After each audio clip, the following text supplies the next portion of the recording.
Bes, alam mo, sobrang demotivated na talaga akong pumasok sa company. Halata nga. Anyway, may inatendan akong interview kahapon. Mukhang nagustuhan ako ng may-ari eh. Actually, next week, ibibigay ng kanyang job offer ko eh. Magre-resign?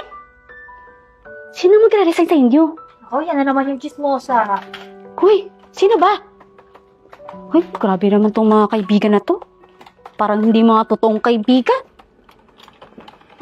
Best wag mong kakausapin yun. Kung hindi, Diyos ko, lahat na nakasiraan ko sa bibig. Huwag kang mag-alala, hindi ko yung kakausapin. Chismosa.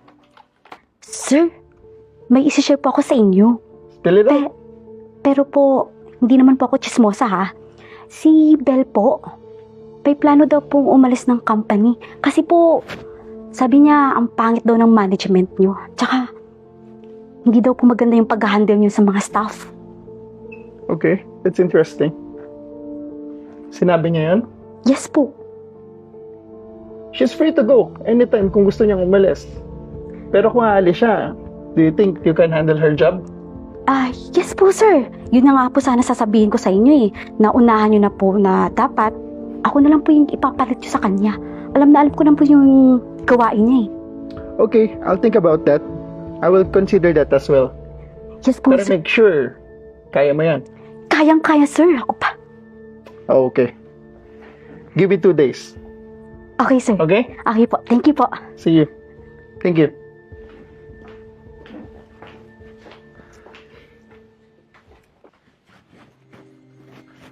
Miss Bell? Can I have a moment with you? Yes sir, sure. I want to talk to you in private. Please proceed to my office after some time, okay? Oh, okay sir. Bes, dito ko muna ako. Kasi report ko kailangan to isabot today eh. Ayan, naglalaro ako. Thank you.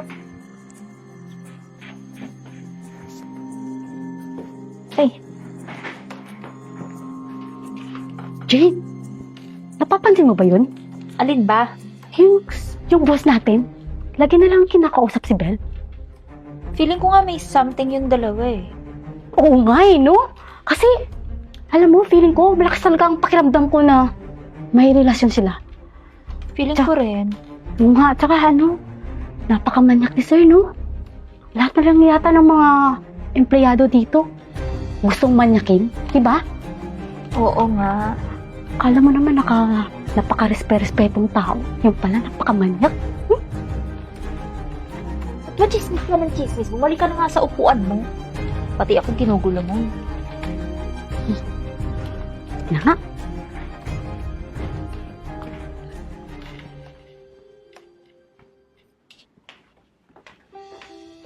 Sir, Yes, see.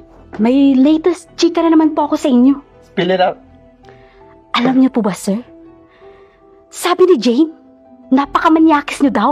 Lahat na lang daw ng empleyado dito, minamanyak niyo. Sinabi ni Jane yan? Opo, sir. At saka ito pa po ang pinakamalupit na latest sa inyo. Sabi niya, may relasyon daw kayong dalawa ni Belle. Sinabi niya yon? Opo! Alam niya ang pamilyado akong tao. Tapos nagkakalat siya ng ganyang balita dito sa opisina. Kaya nga po, sir, kung ako sa'yo, tanggalin niyo na si Jane. Actually, aware sila sa code of conduct sa office eh. But they're still doing this. Gagawin ko ng action. Opo, sir. Gawin niyo na nga. Ngayon na. Salamat sa pag-inform sa akin, Sisi. Opo, sir. Thank you po. Okay, I'll talk to you later.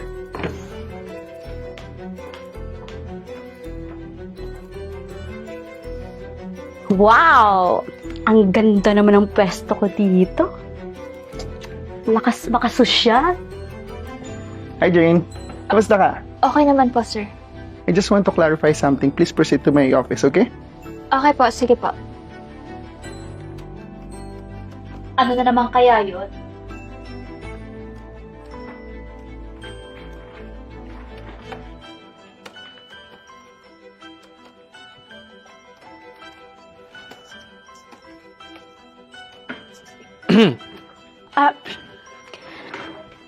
Mr. President, kamusta po kayo?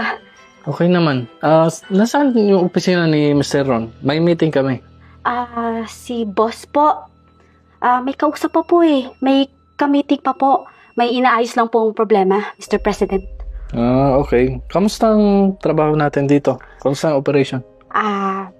Okay naman po. Pero, Mr. President, plano ko na nga rin pong mag-resign eh. Kasi, ang pangit po ng management dito. Tsaka, alam niyo po, ang tagal-tagal ko na dito pero hindi man lang ako tinataasan ng sahod. Tapos, ang dami pang gawain. Tapos, alam niyo po yun, yung... Sige, ganito na lang. Actually, may napansin ako, ang dami natin nawala ng staff. Si Miss Bell, si Miss Jane, I think. Ano ba pangalan mo ulit? Miss Shishi po. Sisi. Okay, don't worry. Pag-usapan namin ng management about yung ganap dito sa opisina at lalo yung promotion mo. You can go back to work, okay? Okay Thank po, you. Mr. President. Thank you po. Magiging post ako dito. Pag-usapan natin ng mamaya. Yes, President. Good afternoon po, sir. Alam mo, ba't ka namin pinatawag ngayon? Tungkol po ba sa promotion ko? Pinatawag ka namin ngayon dahil sa ganap sa company at sa balita.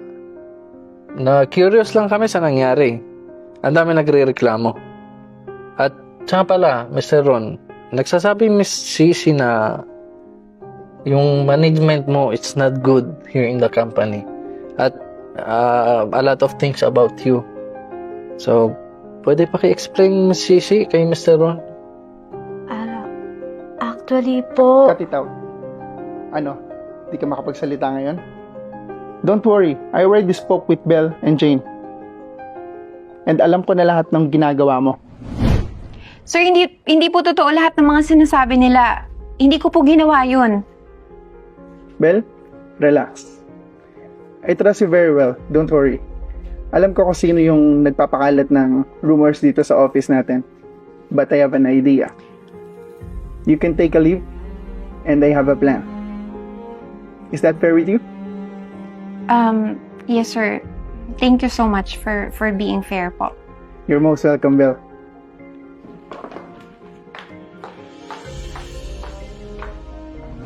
Hala sir, wala po akong kinalaman dyan ha. Hindi po ako yung nagpapakalat ng issue na manyakis ka tapos may relasyon kayo ni Belle. Hindi ako yun sir, no?